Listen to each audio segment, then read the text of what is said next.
কি কায়দায় কয় আমার নেত্রী আবার আসবে, আবার উনি বলতেছে আমি সীমানার পাশে আছি, চট করে ঢুকে পড়ব। কি বাকবাকুম, আসো। পৃথিবীর ইতিহাস বলে কোন জালেম পালিয়ে যাওয়ার পরে আর ফিরে আসতে পারেনি। পৃথিবীর ইতিহাস বলে কোন জালেম আর ফিরে রাষ্ট্র সরকার গঠন করতে পারেনি। আইসো চট করিয়া, আয়না ঘর তোমার জন্যে রাখছি গো সাজায়া।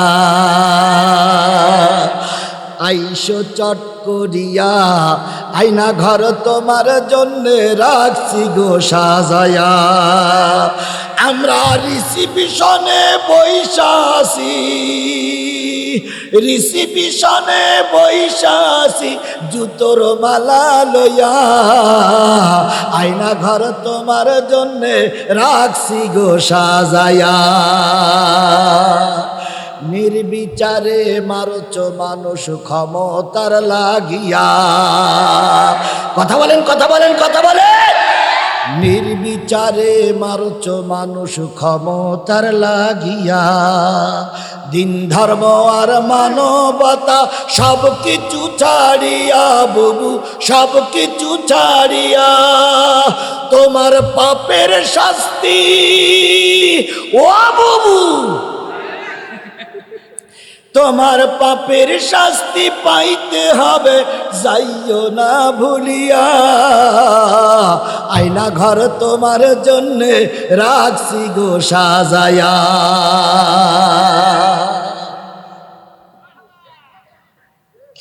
চলবে, চলবে।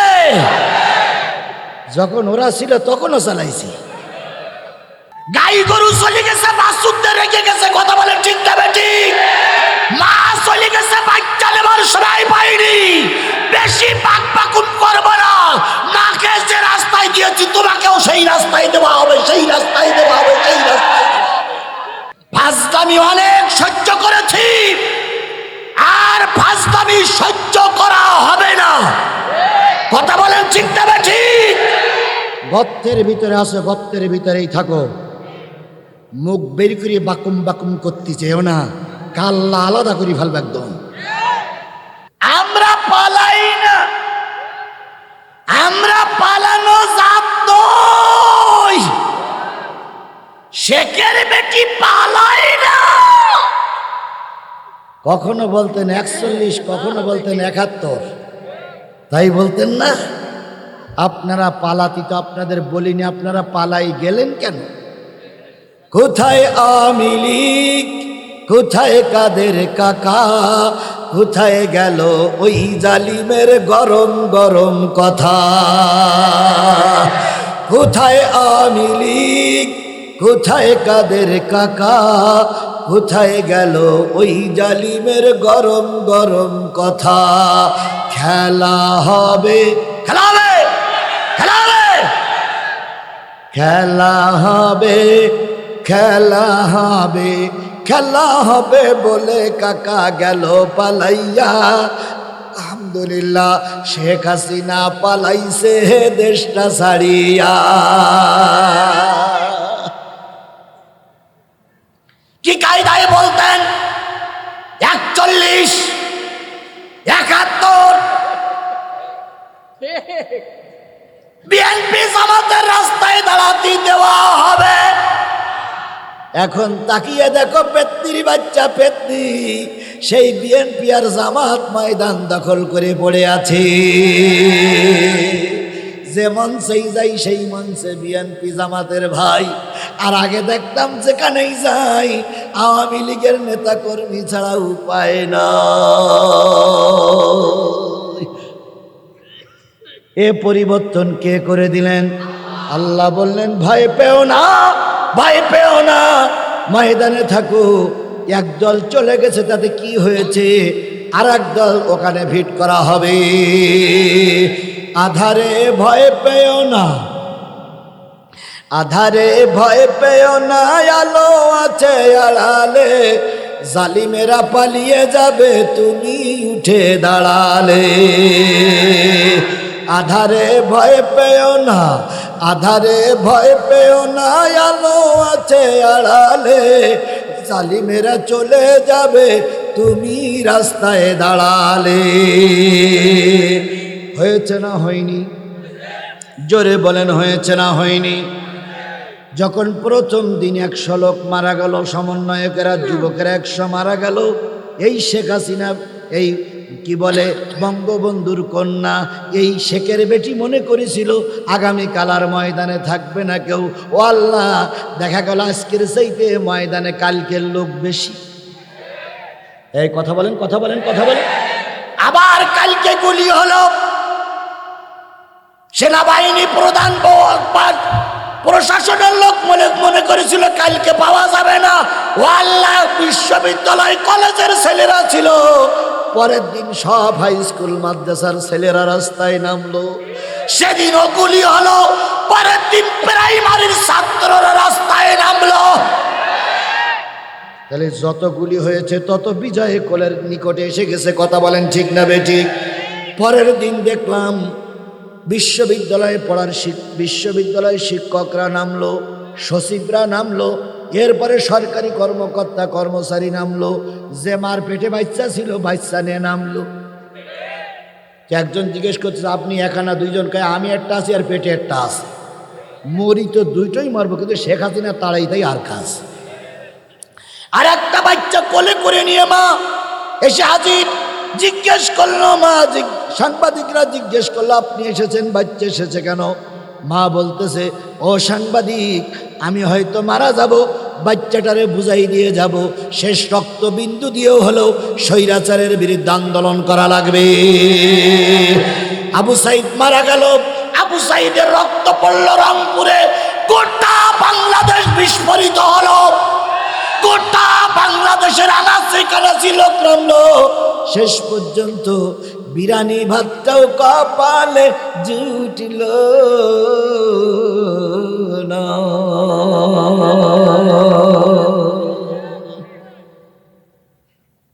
এর আগে আমার সমাজ ভাই আমার সঙ্গে থাকতো, অনেক নেতারা বলতো আমরা মুসলমান না, আমাদের শেখ হাসিনা 5 ওয়াক্ত নামাজ পড়ে, 30-40 টাকা তাহাজ্জুদ নামাজ পড়ে, সকালবেলা যায় নামাজ খোঁজে। আমরা মনে করতাম তো এরা মনে সত্য কথা, তা নাহলে এরা বলতিস কেন? গণভবন যখন দখল হলো, ছেলেরা রাজাহাঁস পাইল, পুকুরি মাছ পাইল, তারপরে শালিক পাইল, এরপরে গরু পাওয়া গেল, এমনকি বাবা কচুর মুখী পর্যন্ত পাওয়া গেছে। কিন্তু ও আমার ভাই, যাই না মাজার কোরআন শরীফ পাওয়া যাই নাই। আহ আহ আহ, সাংবাদিকরা জিজ্ঞেস করলো যাই না মাজার কোরআন শরীফ গেল কই? হই হই রই রই কোরআন শরীফ গেল কই? এবার ওনাদের পক্ষে যে দালালগুলো আছে, ওই দালালগুলো বলল আমাদের নেত্রী এত কোরআন প্রিয়, জায়নামাজ যাবার সময় জায়নামাজ আর কোরআন শরীফ বগল দাওয়াই করে নিয়ে চলে গেছে। তার মানে এত আল্লাহওয়ালা মানুষ কোরআন শরীফ আর জায়নামাজ ফেলে রেখে যায়নি। ও বাবা, কত কিছু পাওয়া গেল। 80 বছর 90 বছর বয়সে এমন জিনিস পাওয়া গেছে রে ভাই, ও যদি আমি বলি তো আমার উজু নষ্ট হয়ে যাবে। 80 বছরের একটা বুড়ির বাড়ি যদি অবৈধ কাজ করা যন্ত্র পাওয়া যায়, তাহলে এই বুড়ি যখন যুবতী ছিল কত মায়ের কত বেইজ্জতি কাজ করেছে আল্লাহই ভালো জানে। এবার খেয়াল করেন, কিছু লোকের মুখ টুক কালো হই হনুমানের মতন। মুখ কালো করে লাভ নাই। গাই গরু চলে গেছে, বাছুরদের রেখে গেছে। কথা বলেন ঠিক না বেঠিক? মা চলে গেছে, বাচ্চা নেবার সময় পাইনি। বেশি পাক পাকুন করবো না। মাকে যে রাস্তায় দিয়েছি তোমাকেও সেই রাস্তায় দেওয়া হবে, সেই রাস্তায় দেওয়া হবে, সেই রাস্তায়।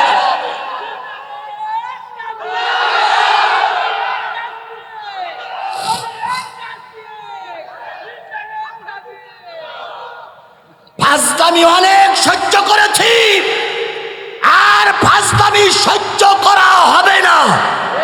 কথা বলেন ঠিক না ঠিক? গর্তের ভিতরে আসো, গর্তের ভিতরেই থাকো, মুখ বের করে বাকুম বাকুম করতে চেয়েও না, কাল্লা আলাদা করে ফেলবে একদম। কি কায়দায় কয়, কি কায়দায় কয় আমার নেত্রী আবার আসবে, আবার উনি বলতেছে আমি সীমানার পাশে আছি, চট করে ঢুকে পড়ব। কি বাক বাকুম আসো। পৃথিবীর ইতিহাস বলে কোন জালেম পালিয়ে যাওয়ার পরে আর ফিরে আসতে পারেনি। পৃথিবীর ইতিহাস বলে কোন জালেম আর ফিরে রাষ্ট্র সরকার গঠন করতে পারেনি। পৃথিবীর যদি কোনো নজিরবিহীন ইতিহাস হয় তাহলে তোমাদের নেতৃত্ব হবে। আমরা সাদা কাগজে লিখে দিতে পারি ওই পেতনির বাচ্চা আর ফিরে আসতে পারবে না। তবে হ্যাঁ, আমরা চেষ্টা করছি ওর বিমানের চাকায় বেঁধে নিয়ে আসবো, নিয়ে এসে ট্রাইব্যুনালে মামলা হয়েছে, ট্রাইব্যুনালে গ্রেপ্তারি পরোয়ানা জারি হয়েছে। কথা বলেন ঠিক না ঠিক? বিডিআর হত্যার মামলা চলছে, এই মামলায় ওকে ফাঁসি দেওয়া হবে।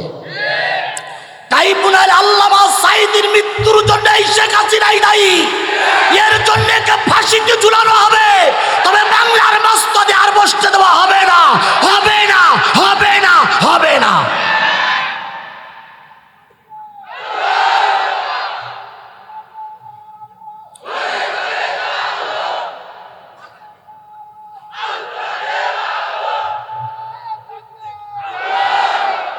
আইসো চট করিয়া, আয়না ঘর তোমার জন্যে রাখছি গো সাজায়া। আইসো চট করিয়া, আয়না ঘর তোমার জন্যে রাখছি গো সাজায়া। আমরা রিসিপশনে বৈশাসি, রিসিপশনে বৈশাসি, জুতোর মালা লইয়া। আয়না ঘর তোমার জন্যে রাখছি গো সাজায়া। নির্বিচারে মারছ মানুষ ক্ষমতার লাগিয়া। কথা বলেন, কথা বলেন, কথা বলেন। নির্বিচারে মারছ মানুষ ক্ষমতার লাগিয়া। দিন ধর্ম আর মানবতা সব কিছু ছাড়িয়া বুবু, সব কিছু ছাড়িয়া। তোমার পাপের শাস্তি ও বুবু, তোমার পাপের শাস্তি পাইতে হবে, যাইও না ভুলিয়া। আয়না ঘর তোমার জন্যে রাখছি গো সাজায়া।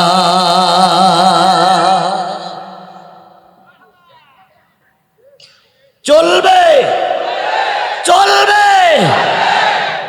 যখন ওরা ছিল তখনও চালাইছি। আজকে কি নতুন চালানোর জন্য আমি আসছি?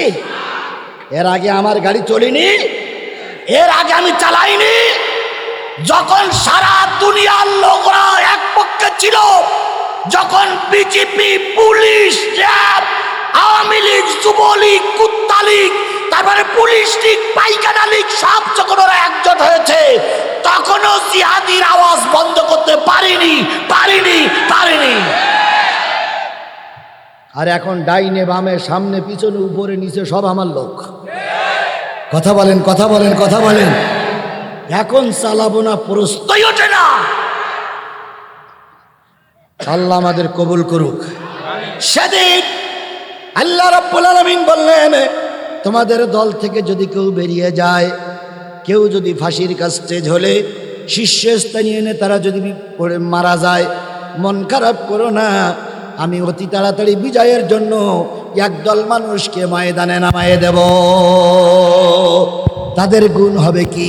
তারা আমাকে ভালোবাসবে, আমিও তাদের ভালোবাসবো। ইয়া আল্লাহ, আজিল্লাতিন আলাল মুমিনিন আইজ্জাতিন আলাল কাফিরিন। এই দলটার কাছে মুমিনরা হবে, মুমিনদের জন্য এই দলটা হবে খুব নরম। একজন মুমিনের জন্য তারা উদার, একজন মুমিনের জন্য তারা দিল উজাড় করে দেবে। আপনারা দেখেছেন দুইটা রাজনৈতিক দলের দুইজন নেতার চরিত্র। একজন নেতা রাজনৈতিক দলে বক্তৃতা করতে যাচ্ছে, কর্মীরা হুড়ুহুড়ি করে তার সঙ্গে মুসাফা করতে এসেছে। মোসাফা করতে এসে একজন কর্মী নেতার ঘাড়ের পরে যেয়ে পড়েছে, নেতা মেরিয়েছে থাপড়, বেদব বেদব। এটাও একজন নেতা। আর একজন নেতাকে দেখেছি সমাবেশে যাচ্ছে, জনগণ তাকে স্বাগত জানাইয়ে সমাবেশে নিয়ে যাচ্ছে। দূরে একটা পঙ্গু মানুষ, প্রতিবন্ধী মানুষ, দুখন লাঠি বগলের পরে দিয়ে চাতক পাখির ন্যায় তাকায় মনে মনে বলতেছে, আল্লাহ উনি নেতা, চেহারাটা কত সুন্দর, উনিকে আল্লাহ তুমি নেতা বানিয়েছ, আর আমি প্রতিবন্ধী বলে একটু মোসাফাও করতে পারছি না। তাই প্রতিবন্ধী দূরের থেকে বগলে দুখন লাঠি লাগাইয়ে চাতক পাখির ন্যায় নেতার দিকে তাকায় আছে। নেতা মঞ্চে যাওয়ার আগে ওই প্রতিবন্ধীর দিকে এক নজর তাকালেন, তাকাইয়ে থমকে দাঁড়ায় গেলেন, আল্লাহ ও মানুষ, আমিও মানুষ, ওরা তুমি প্রতিবন্ধী বানাইছ বলে সে আমার সঙ্গে একটু মোসাফা করতে সুযোগ পেল না। কর্মীদের বললেন, চুপ করো, ওই লোকটা পর্যন্ত আমাকে যেতে দাও। হাজারো মানুষের ফাঁক করে নেতা ওখানে যেয়ে ওই লোকটার বুকের ভিতরে জড়াই ধরে বলতেছে, ভাইজান তুমিও তো চেয়েছিলে আমার সঙ্গে একটু সাক্ষাৎ করতে, কিন্তু তোমার পা নাই বলে যেতে পারোনি। জেনে নিও তুমিও মানুষ, আমিও মানুষ। কিয়ামতের দিন কে কত বড় নেতা ওটা আল্লাহ দেখবে না। ইন্নামা আকরামাকুম ইনদাল্লাহি আতকাকুম, আল্লাহ দেখবে কার দিলের ভিতরে আমার ভয় বেশি আছে।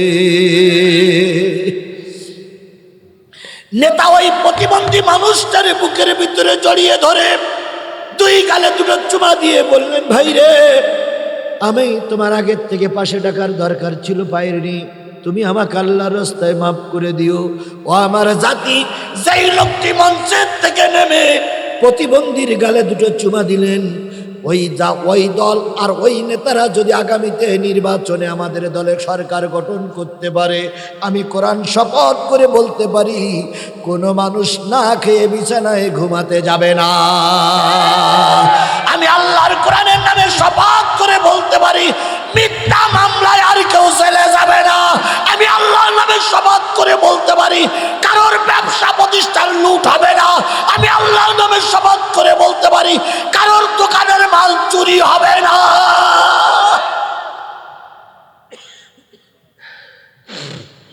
সুতরাং আমার আল্লাহ বললেন, একদল চলে যাচ্ছে, দুঃখ করো না, ওখানে আর এক দলকে ভিট করব, যেই দল মুমিনদের জন্য হবে কি নরম, কাফেরদের জন্য হবে কি শক্ত, কাফেরদের জন্য হবে কি। আজকে ইসকনের এক নেতা মারা গেছে, তাই নিয়ে ভারত বাকুম বাকুম বাকুম বাকুম করতেছে। কথা বলেন ঠিক না বে ঠিক? কলকাতার মুখ্যমন্ত্রী কি যেন নাম, মমতা, গতকালকে বলেছে আমার দেশে শান্তিরক্ষী পাঠাতে হবে। মমতা যারা বলি এটা কোনো সিকিম নয়, এটা ভারতের অঙ্গরাজ্য নয়, এটা মুসলিম সার্বভৌম একটা বাংলাদেশ। কথা বলেন ঠিক না বে ঠিক? এটা কোনো ভারতের অঙ্গরাজ্য নয় যে ভারত যা বলবে আমাদের তাই মেনে নিতে হবে। আমরা হিন্দুদের উপর আক্রমণ করিনি, ইসকনের একজন সন্ত্রাসীকে গ্রেপ্তার করেছি। হিন্দুরা আমাদের দেশের পবিত্র আমানত। কথা বলেন ঠিক না বে ঠিক? আমরা হিন্দুদের শত্রু নয়, আমরা শত্রু বানিয়েছি, শত্রু কাউকে বানাইনি। আমাদের কাছে শত্রু ওই হিংস্র ইসকনেরা। এরা বাংলাদেশের একটা জঙ্গি, এরা বাংলাদেশের একটা জঙ্গি সংগঠন। এর অধিকাংশ নেতা কর্মীরা ছাত্রলীগের লোক। সুতরাং ভারত তোমাকে বুঝতে হবে, আমরা হিন্দুদের উপর অত্যাচার করি না, আমরা একটা অন্যায়ের বিচার করেছি আমাদের আদালত। কথা বলেন ঠিক না বে ঠিক? অন্যায়কারীর রায় দেওয়া যাবে না, এটা মগের মুল্লুক নয়, এটা তোমার সিকিম ভুটান নয় যে তুমি যা বলবা তাই আমাকে শুনে চলতে হবে। ভারত তোমার দেশ অনেক বড়, তোমার অস্ত্র অনেক বেশি, তোমার সীমানা অনেক বড়, কিন্তু ভারত একটা কথা মনে রেখো, তোমার অনেক কিছু থাকতে পারে কিন্তু আমার যা আছে তা তোমার নাই। তোমার অনেক কিছু আছে, তুমি কাফের, তোমার অনেক কিছু আছে, তুমি মুশরিক, আর আমার অনেক কিছু নাই। কিন্তু গ্রামে গঞ্জে আছে বাঁশের ঝাড়, আর প্রতিটা ভাটায় আছে ইটির ঘর, আর আমার দিলের ভিতর আছে পবিত্র আল কোরআন।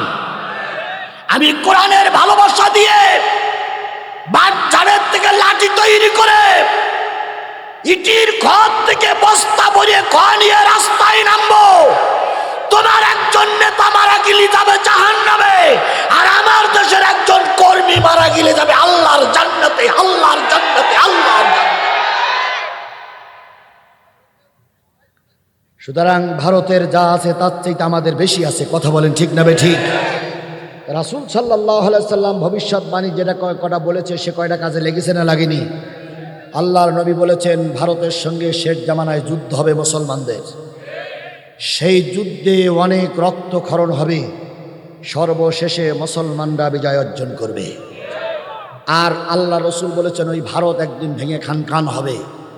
আল্লাহ রসুলের এই ভবিষ্যৎবাণীর দিকে তাকিয়ে আমাদের যার যা আছে তাই নিয়ে ময়দানে আর একবার যুদ্ধ করার জন্য প্রস্তুত নিতে হবে।